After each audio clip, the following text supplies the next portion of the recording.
तो वेलकम दोस्तों, कैसे हो आप सभी।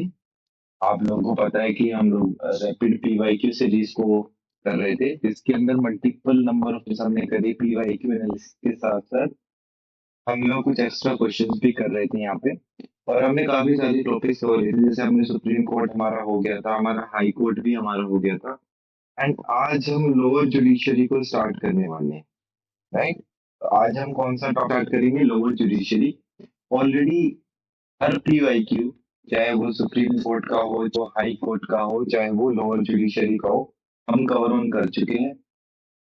अब जो हम कवर करेंगे, इससे रिलेटेड कुछ क्वेश्चन हैं यार। आई गेस क्वेश्चन नंबर 90 से स्टार्ट करेंगे एंड फाइनली जल्दी ही हमारी पूरी सीरीज खत्म हो जाएगी। इसके बाद हम पार्लियामेंट टॉपिक उठाएंगे एंड पार्लियामेंट को करने की कोशिश करेंगे। अगर आप लोगों के कोई सजेशन है कि ऐसा इसको नहीं, इस टॉपिक को स्टार्ट करें, तो हम उस टॉपिक को भी देखेंगे, राइट। तो अभी जो स्टार्ट करते हैं, क्वेश्चन नंबर 90 से करते हैं, ठीक है। Question number 90। आई होप आप लोगों ने लोअर जुडिशरी अगर नहीं पढ़ा है तो पढ़ लिया होगा, ठीक है। मैं अज्यूम करके चल रहा हूँ कि आप लोगों ने ऑलरेडी सारे क्वेश्चंस देखे, मतलब सारे टॉपिक्स जो है वो कवर करे हुए हैं। एंड यहाँ पे सिर्फ हम उसका बेसिक रीकैप कर रहे हैं, राइट, क्वेश्चंस के थ्रू। स्टार्ट करते हैं विद क्वेश्चन नंबर 90। इसको विजिबल होगी और ऑडियो भी क्लियर होगी। तो क्वेश्चन नंबर 90, क्वेश्चन नंबर 90 कहता है कि फॉलोइंग स्टेटमेंट को देखो। चलो जी देख लेते हैं। With respect to the tribunals reform act 2021, कितने लोगों ने ट्रिब्यूनल रिफॉर्म एक्ट 2021 पढ़ा है? Right? अगर आपने ट्रिब्यूनल रिफॉर्म एक्ट 2021 पढ़ा होगा तो आप इजीली इनके क्वेश्चन को आंसर कर पाओगे, ठीक है। बेसिकली जो ये ट्रिब्यूनल रिफॉर्म एक्ट आया था, ये ये ट्रिब्यूनल्स के डिस्प्यूट को रिजॉल्व करने के लिए बनाया गया था, ठीक है। अभी देखते हैं क्या है। देखो, सबसे पहला क्वेश्चन है, सबसे पहला ऑप्शन हमें देखने को मिला। It empowers central government to determine. Central government यहाँ पे स्पेसिफिक है। It empowers central government to determine the TNC, the terms and condition of services of the members of tribunals. Frankly, जो मतलब कि सेंट्रल गवर्नमेंट के पास ये power है कि इवन उनकी सैलरीज, है ना, उनका रिमूवल प्रोसेस, ये सब कौन डिसाइड करेगा? Central government. तो ये हमारा आंसर हो जाएगा सही, ठीक है। ये एक्ट इंपावर करता है सेंट्रल गवर्नमेंट को, वो रूल्स नोटिफाई करे regarding the composition, regarding their terms of services, right. तो सब कुछ ट्रिब्यूनल से, मतलब ट्रिब्यूनल से रिलेटेड जो भी कोई कंडीशन ऑफ सर्विस होगी, वो कौन डिफाइन करता है? Central government. तो ये हमारा ऑप्शन नंबर वन जाएगा। आंसर में पूछा है which of the following are correct. Option number two में वन नहीं है, ऑप्शन नंबर थ्री में नहीं है, तो ये दोनों ऑप्शन हो गए हमारे गलत। आते हैं सेकंड स्टेटमेंट पे। The chairperson of tribunal will be appointed by the central government on the recommendation of Chief Justice of India। Lower judiciary में चीफ जस्टिस ऑफ इंडिया कहाँ से आ गए? हमने तो जहां तक पढ़ा था वो था सर्च कम सिलेक्शन कमिटी। जो चेयरपर्सन होता है ट्रिब्यूनल का, इवन जो मेंबर्स होते हैं ट्रिब्यूनल के, वो सेंट्रल गवर्नमेंट अपॉइंट करती है। और सेंट्रल गवर्नमेंट किसकी रिकमेंडेशन पे अपॉइंट करती है? On the recommendation of search come selection committee, not on the recommendation of chief justice of India, right. तो आई होप ये आप लोगों ने पढ़ा होगा कि इसका सिलेक्शन कमेटी के रिकमेंडेशन पे सेंट्रल गवर्नमेंट इनके मेंबर्स को, इनके चेयरपर्सन को अपॉइंट करती है। तो चीफ जस्टिस ऑफ इंडिया हमारे यहाँ पे गलत हो गया। और क्योंकि ये गलत हो गया तो नंबर टू हो गया हमारा गलत। अब जहां पे ऑप्शन टू देखने के लिए उसे काट दो। चलो, डी में हमें ऑप्शन टू देखने को मिला था, तो हमने क्या करा, वहां पे डी में उसको काट दिया। अब हमारा ऑप्शन बचा क्या? सही कौन से बचे? One and three. Automatically statement three को पढ़े बिना हमने आंसर कर दिया कि भाई ऑप्शन नंबर थ्री सही है, right? लेकिन फिर भी थ्री को पढ़ेंगे जरूर। क्या क्या रहा है कि any member of the tribunal can be remove by the central government on the recommendation of search come selection committee. Exactly, इनका अपॉइंटमेंट, इनका रिमूवल, इस पे होता है स्क्रम सिलेक्शन कमेटी। देखो ऑप्शन नंबर 2 और 3 कॉन्ट्रडिक्ट कर रहे थे अपने आप को, राइट। मैंने आपको दिया 70 to 80% केसेस में आपको देखने को मिलेगा यहाँ पे दो ऑप्शंस आपस में कॉन्ट्रडिक्ट करेंगे। ज्यादा फोकस वहीं पे करना। अगर हम स्टार्टिंग में अपने ऑप्शन नंबर 2 को एलिमिनेट कर देते, देखो हमारे 3 ऑप्शन वैसे ही खत्म हो जाते, राइट। हम तीनों ऑप्शन को पढ़ते, देखते कि कौन से आपस में कॉन्ट्रडिक्ट कर रहे हैं एंड आगे मूव ऑन कर जाते। ठीक है, टाइम वेस्ट नहीं करेंगे, क्वेश्चन नंबर 91 पे आते हैं। क्वेश्चन नंबर 9 कह रहे हैं कि कंसीडर द फॉलोइंग स्टेटमेंट। चलो जी देख लेते हैं क्या कह रहे हो। With respect to subordinate courts, lower judiciary में पढ़ रहे हैं तो लोअर जुडिशरी में सबऑर्डिनेट कोर्ट ही आएंगे ऑफ इंडिया जुडिशियल सिस्टम। ठीक है, पहला, द ग्राम न्यायालय are established by the state government in consultation with the respective high court। क्या ऐसा कुछ पढ़ा है? ग्राम न्यायालय एक्ट कब आई थी? आप कमेंट करके बताएं कि ग्राम न्यायालय एक्ट कब आई। ठीक है, तो ये स्टेटमेंट हमारी बिल्कुल सही है। ग्राम न्यायालय जो है उनको स्टैब्लिश करती है स्टेट गवर्नमेंट कंसल्ट करके रिस्पेक्टिव हाई कोर्ट से। ये स्टेटमेंट हमारी बिल्कुल सही है। Second statement, Lok Adalat have no jurisdiction। No jurisdiction, अच्छा जी आगे पढ़ते हैं। with respect to any matter relating to an offense that is non-compoundable under law। बिल्कुल सही स्टेटमेंट है। जो परमानेंट लॉक्स अदालत है उसके पास कोई जुरिस्डिक्शन नहीं होता है इन मैटर्स में। ठीक है, तो ये स्टेटमेंट भी हमारी बिल्कुल सही हो गई और ग्राम न्यायालय एक्ट 2008 के अंदर ये चीज स्टैब्लिश हुई थी, राइट। तो हमारी दोनों स्टेटमेंट बिल्कुल सही है और पूछा है करेक्ट, करेक्ट हो जाएगा हमारा C option, that is both 1 and 2। लो, अभी हमने ग्राम न्यायालय के ऊपर क्वेश्चन पढ़ा, थोड़ा सा हमारे ग्राम न्यायालय पे क्लैरिटी आ जाएगी इस क्वेश्चन से। क्वेश्चन ये है, with regards to ग्राम न्यायालय कंसीडर द फॉलोइंग स्टेटमेंट। अब जो मैंने आपसे क्वेश्चन पूछा था उसका आंसर आपको यहाँ पे मिलेगा। They were steps under the legal services authorities act. अभी हमने क्या बात करी कि ग्राम न्यायालय जो स्टैब्लिश हुए थे, दे वर स्टैब्लिश्ड अंडर द ग्राम न्यायालय एक्ट, कौन सी, 2000 एंड। तो ये स्टेटमेंट कहाँ से आ गई? Legal services. तो ये तो हमारी स्टेटमेंट ही गलत हो गई, है ना। पूछा क्या है करेक्ट, तो बोथ 1 and 2 एंड 1 वाला ऑप्शन हमारा होगा। अब आओ सेकंड स्टेटमेंट में, they have both civil and criminal jurisdiction over the offences. तो बिल्कुल सही बात है कि ग्राम न्यायालय के पास दोनों ही ऑफेंसेस के साथ डील करने की पावर होती है, सिविल केसेस हो चाहे वो क्रिमिनल केसेस हो। और ये जो सिविल केसेस हैं ये कहाँ पे मेंशन्ड है?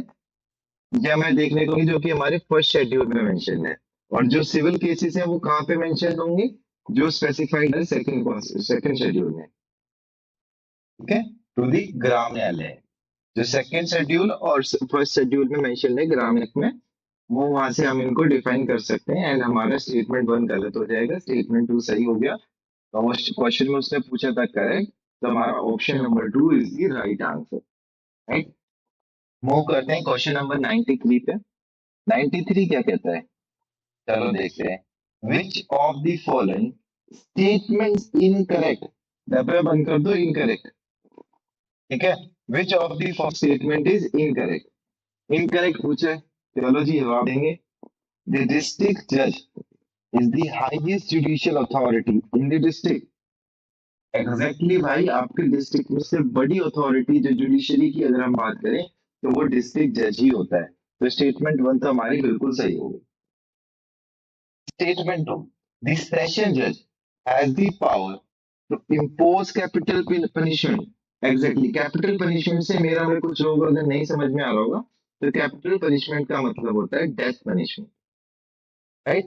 तो हाँ, सेशन जज के पास ये पावर होती है कि वो capital punishment, indirectly death punishment use कर सकता है। तो ये स्टेटमेंट भी हमारी सही हो गई। पूछा क्या है उसने इनकरेक्ट, अभी तक इनकरेक्ट ही नहीं दिखी कोई। चलो देखते हैं, वही तो दिखेगी, गलत मत लेके जाना। The subordinate judge exercises unlimited pecuniary jurisdiction over civil suits. Exactly, इसके पास ये अनलिमिटेड पावर होती है। तो ये तो स्टेटमेंट सही है। बची कौन सी स्टेटमेंट? Option D. तो ये हमारी ऑटोमेटिकली गलत हो जाएगी। तो सही क्या होगी वो देख लेते हैं। Appeal against order of chief judicial magistrate lie in high court.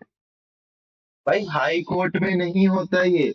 Chief judicial magistrate के अगेंस्ट जो अपील होती है वो हमारी कहाँ पे लाई गई है? सेशन कोर्ट्स में। ठीक है। अगर आपने सेशन कोर्ट्स को पढ़ा होगा तो आपने ये चीज पढ़ी होगी कि जो चीफ जुडिशियल मजिस्ट्रेट है उनके जो अगर आपने उनके अगेंस्ट अपील करना है तो वो कहाँ पे जाएगी? सबसे पहले सेशन कोर्ट्स में। ठीक है। तो हमारा ये जो स्टेटमेंट है डी ऑप्शन, ये गलत हो जाएगा। और सही क्या था वो हमने देख लिया। मूव करते हैं क्वेश्चन नंबर डी फोर पे। ओके। विद रिगार्ड टू लोक अदालत एंड परमानेंट लोक अदालत, लोक अदालत और परमानेंट लोक अदालत, चलो देखते हैं। दी परमानेंट लोक अदालत hears dispute regarding public utility service, while the Lok Adalat can hear all civil and compoundable cases. Exactly. जो परमानेंट लोक अदालत होती है वो पब्लिक यूटिलिटी सर्विस से रिलेटेड डिस्प्यूट हियर करेगी, जबकि खाली अदालत जितने भी सिविल और क्रिमिनल केसेस हैं जो हमारे फर्स्ट और सेकंड शेड्यूल ग्राम न्यायालय एक्ट में मेंशन है वो देखेगी। तो ये हमारा स्टेटमेंट हो जाता है बिल्कुल सही। उसने पूछा है करेक्ट। तो जहां वन नहीं दिखे वो काट दो। ये अब अगर हमने थ्री और फोर को देख लिया तो हमें आंसर वैसे ही मिल जाएगा। पहले ना आंसर देख लेते हैं, फिर उसके बाद सारे ऑप्शंस को देखेंगे। पहला देखा, अब लास्ट वाला देखते हैं। अगर लास्ट वाला सही हो गया तो हमारा ऑप्शन नंबर ए सही होगा। अगर गलत हो गया तो ऑटोमेटिकली ऑप्शन नंबर सी सही हो जाएगा।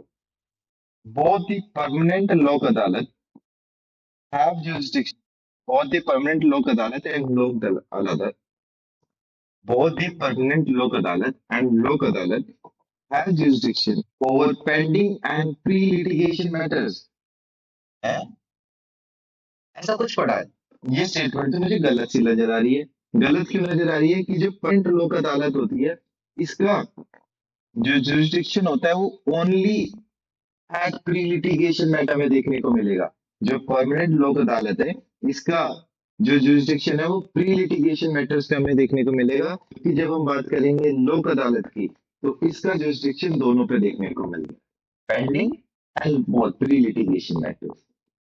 तो ये स्टेटमेंट हमारी गलत है, मतलब ऑप्शन ए भी हमारा गलत हो गया। करेक्ट पूछा है तो automatically option one and three सही हो जाएगा। एंड ये ही दोनों ऑप्शन, मतलब ऑप्शन नंबर टू भी हमें गलत दिखेगा और नंबर थ्री सही हो जाएगा।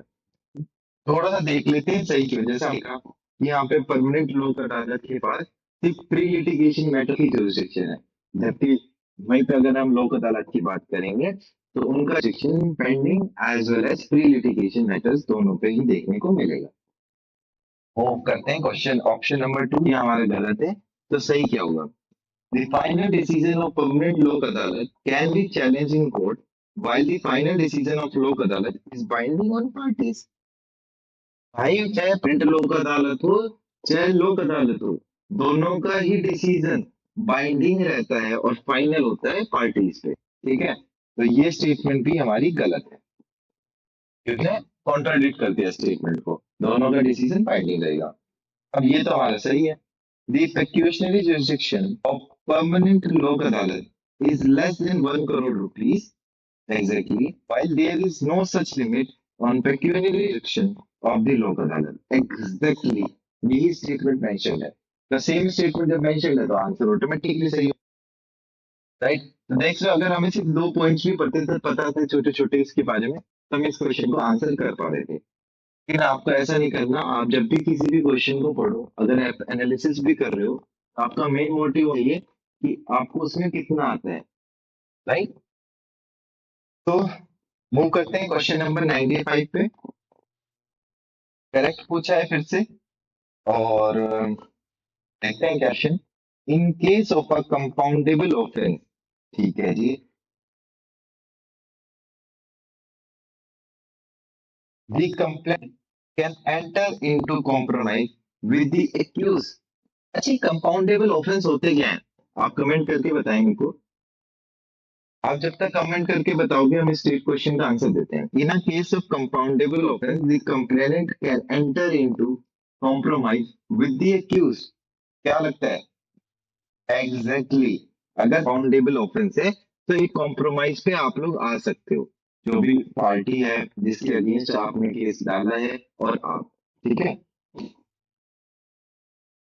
मतलब वही है कि कहते नहीं है कि कभी कभी कि आप अपना केस वापस ले लो, तो वो क्या होते हैं? कंपाउंडेबल ऑफेंस होते हैं। आपने केस वापस ले लिया तो वो केस हो गया ड्रॉप, आप दोनों ही कॉम्प्रोमाइज पे आ गए।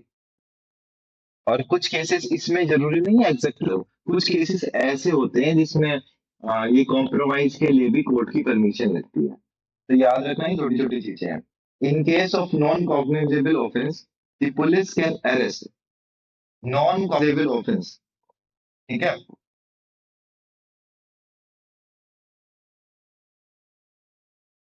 Arrest an accused without a warrant.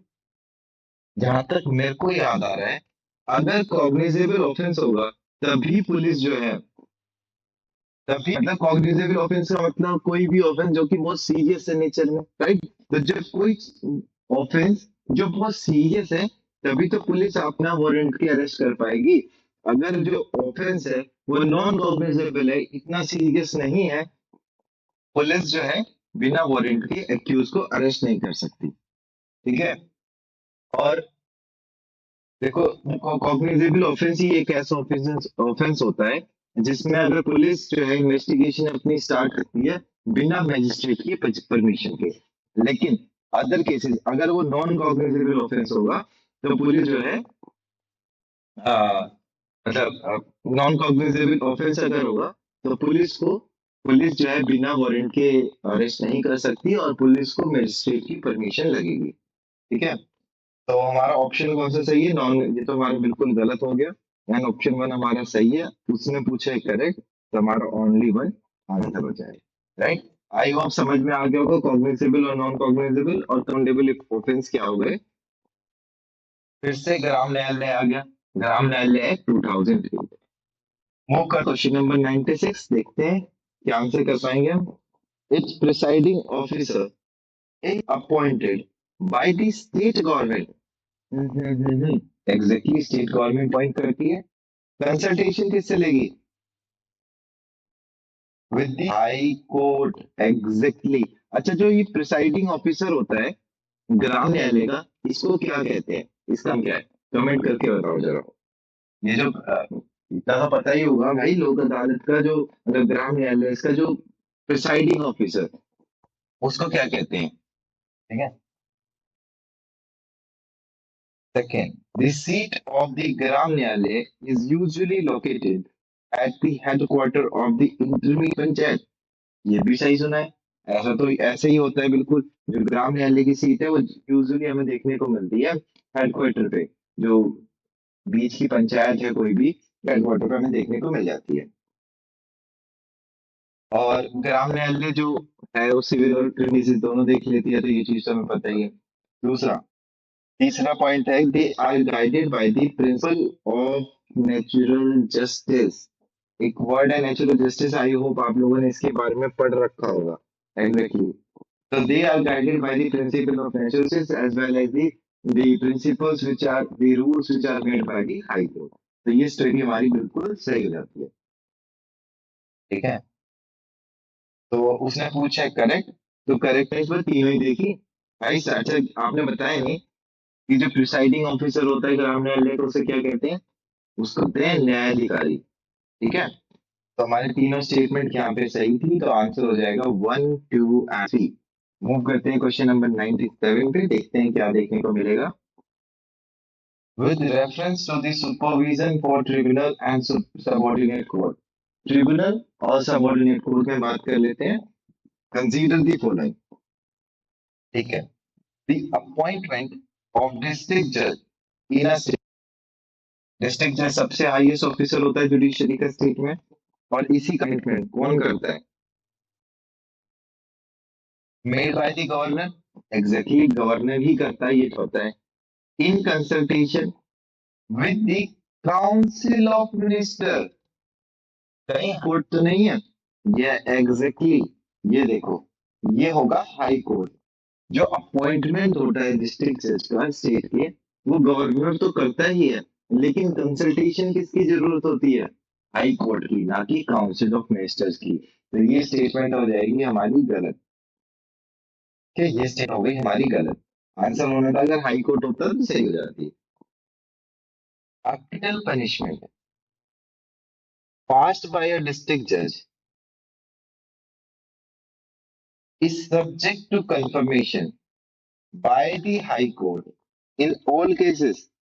Exactly चाहे उससे अपील हो या ना हो, अगर वो हाई कोर्ट ने एक बार कंफर्म कर दी, ठीक है भाई, वो कैपिटल पनिशमेंट पास है। ठीक है, अब अपील होना और ना होना, अपील एक सेकंड केस थी, मतलब सेकंड चीज है। तो ये स्टेटमेंट हमारी बिल्कुल सही हो गई। मूव करते हैं। The appeal against the order of central administrative tribunal, जिसको हम कैट भी बोल देते हैं, the appeal against the orders of CAT shall lie before the division bench of the concerned high court। Exactly देखो हुआ क्या था इसके बारे में ना, थोड़ी सी हिस्ट्री जान। देखो हमारी स्टेटमेंट टू एंड सही है, आंसर हमारा भी हो जाएगा। आंसर से ज्यादा इंपॉर्टेंट है जो ये थर्ड पॉइंट है ना, इसकी थोड़ी हिस्ट्री जान लेते हैं। देखो 1997 जो चंद्र कुमार केस हुआ था, याद रखना ये चंद्र कुमार केस, देखो आपने सब कई बार देख लिया। ठीक है, चंद्र कुमार केस जो 1997 में हुआ था, उससे पहले जो ये कैट के अगेंस्ट अपील थी, ठीक है, ये सुप्रीम में भी हो सकती थी, मतलब सारी सुप्रीम कोर्ट में ही होती थी, हाई कोर्ट में नहीं होती थी। लेकिन जब ये 1999 का केस हुआ, 1997 वाला जो केस चंद्र कुमार केस, इसके बाद डिसाइड करा गया कि ये जो अपील होगी अगेंस्ट दिस कैट, ये प्रेजेंट की जाएंगी before division bench of concern high court. तो हमारा ये वाला ऑप्शन 1997 के केस के बाद सही हुआ। इससे पहले ये सिर्फ सुप्रीम कोर्ट में जाती थी। अच्छा, ये पॉइंट मैंने आपको बताया कहाँ पे मदद करेगा? जब आंसर राइटिंग करोगे, जब आंसर राइटिंग प्रैक्टिस होगी, तो उसमें आप इस केस को मैं कर सकते हो, मतलब थोड़ा सा एलोबरेट कर सकते हो इस चीज को। ठीक है, पिक्टोरियल रिप्रेजेंटेशन के तरीके से। इस केस से पहले सुप्रीम कोर्ट के पास जाता था, इस वाले केस के बाद हाई कोर्ट के पास जाना है, ऐसा। चलिए मूव करते हैं क्वेश्चन नंबर 98 पे। तो question number 98, in the context of tribunals in India. ठीक है जी, अब तक ट्रिब्यूनल्स ही तो पढ़ रहे हैं। Consider the following statement. ठीक है जी, देखते हैं। The original constitution did not provide for establishment of tribunals. Exactly, हमारे कॉन्स्टिट्यूशन मतलब जो हमारा संविधान है, उसके अंदर हमें ट्रिब्यूनल्स का कोई कॉन्सेप्ट ऐसा को नहीं मिल रहा था ओरिजिनली। ये तो बाद में एक्ट हुआ है। कौन से एक्ट के थ्रू? 42nd amendment act 1976। ठीक है, उसके बाद एक पार्ट ऐड करा गया था, पार्ट 14। उसके बाद पार्ट 14 ए ऐड करा गया था। स्पेसिफिकली दो आर्टिकल्स ऐड करे गए, ट्रिब्यूनल्स के साथ डील कर रहे थे। ठीक है, आर्टिकल 323 ए और 323 बी ऐड करा गया था। तो ओरिजिनली कॉन्स्टिट्यूशन में नहीं था, इसीलिए स्टेटमेंट हो जाएगी हमारी बिल्कुल सही। ठीक है, अब देखते हैं स्टेटमेंट नंबर 3। ठीक है, मतलब स्टेटमेंट जानती देखो तीनों में सही है। अगर हमारी स्टेटमेंट 3 सही हो गई तो ऑटोमेटिकली हमें आंसर मिल जाएगा। N administrative tribunal is bound by the rules of evidence and procedure. कहीं नेचुरल जस्टिस तो ना हो, कहीं ये नेचुरल जस्टिस तो ना हो। जो एडमिनिस्ट्रेटिव ट्रिब्यूनल है वो बाउंडेड तो है, लेकिन bounded by the principles of natural justice, not by the rules of evidence and procedure. तो ये स्टेटमेंट हमारी कर जाएगी। तो जहां भी 3 देखने को मिलेगा वो काट दो। अब हमारे पास बची 50-50 लाइक है। अब देखते हैं statement 2। The need for tribunal is based on the principle, कौन से प्रिंसिपल पे? That expert would bring in spatial knowledge justice delivery। Exactly, जो एक्सपर्ट ट्रिब्यूनल्स में अपॉइंट करे जाते हैं, उनके मतलब they should bring a special knowledge in justice delivery. ठीक, ये स्टेटमेंट हमारी हो जाएगी सही। एंड फाइनली खाली वन ऑप्शन सही नहीं होगा, तो 1 and 2 both are right. Tribunal से पार्ट में ऐड करे गए हैं हमारे कॉन्स्टिट्यूशन के पार्ट 14 में। पार्ट 14 ए ऐड करा गया था कौन सी अमेंडमेंट एक्ट से? Mini petition 42nd amendment act 1976। कौन से दो नए आर्टिकल थे? 323 ए एंड 323 बी। 323 हमारे एडमिनिस्ट्रेटिव ट्रिब्यूनल्स के साथ डील कर रहा था, और 320 ये जो 323 बी है ये अदर ट्रिब्यूनल्स के साथ डील कर रहा था, और 323 ए एडमिनिस्ट्रेटिव ट्रिब्यूनल्स के साथ। आई होप जिसे ट्रिब्यूनल्स के बारे में नहीं पता था तो उनका यहाँ से ये डाउट क्लियर होगा। तो स्टार्ट क्वेश्चन नंबर 99 से नेक्स्ट क्लास में डिस्कस करेंगे एंड ट्राई करेंगे मैक्सिमम नंबर ऑफ क्वेश्चंस को कवर करने के लिए। आई होप आपको सेशन अच्छा लगा होगा। अगर आपको कोई भी डाउट होगा या फिर आपका कोई भी क्लैरिफिकेशन हो, आप कमेंट सेक्शन में कमेंट करके बता सकते हैं। तो thank you for listening, thank you for joining Benipedia. Have a good day.